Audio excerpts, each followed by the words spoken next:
A year after the catastrophic flooding in Galena, Eileen Pitka's house remains in shambles. The damage inside even worse. There's 4 pilings that penetrated the inside the house.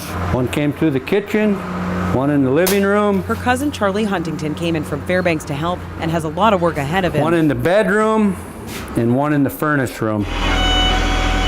Charlie has big plans for the house and only a short time to make it happen. I'll raise the house up and crib it, put these posts back in, weld them all back in, put the house, settle it back down, and just as easy as that. 3 days. 3 days. It will take a lot of hands pitching in with the hard work.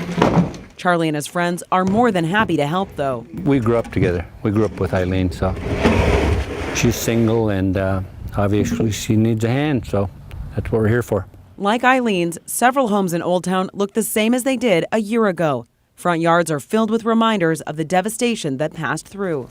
This was my porch, and my freezer is tipped over. Jennifer Hildebrand's house in Newtown, Galena, was farther away from the river, but still hit hard by flooding. Well, this is when it was still in water. All she has left are pictures. This was my room. You can see it got to right there. Her home turned into waterfront property for 6 weeks before crews tore it down. With the community's help, she's happy to be back in the neighborhood. I think that's what gave me the most comfort, seeing everybody come and help. And because I really had mixed emotions taking down my house, because that's the only house my kids have known. Back in Old Town, Jake Pograbinski works on Gilbert Huntington's house while he's out of town guiding a hunting trip. Something had to be done. The resources were in really short supply. The self-described river rat is known around town as Jake the Russian. His home in Old Town was smashed by ice last spring. Now he's living in a wall tent. Over the winter, he lived in his boat. Jake has a love for craftsmanship, but doesn't have the money to fix his own home. This is very selfish of me.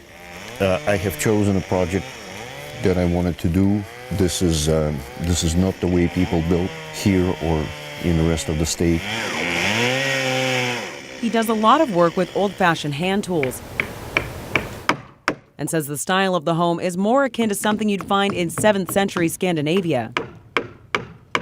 The eye-catching architecture sits out of harm's way next to the Huntingtons' home that flooded last spring, when water rose 12 feet in some places. The water came very close to going over the dike, within 3 or 4 inches. If it did go over the dike, Galena would be toast. This is why Gilbert put this place as high as the dike, because if the dike goes, might as well find a better fish camp. But those things are so rotted, I can't go any further, though. Just down the street, Charlie Huntington is still figuring out how to fix his cousin's house. Even a year later, he discovers surprises left behind. I was saying, how come the floor won't go down right? It's covering that piling. I got to get under there and cut it. Didn't know there was a boat down here, though. His perseverance goes to show when your community needs you, you step up however you can. It takes a lot of people for this kind of devastation. They'll never get back to where they were, though. It'll never be the same. I think we can get under here with that loader and get that middle one up. But he'll do his part to make sure people in Galena have some place to call home, no matter how long it takes.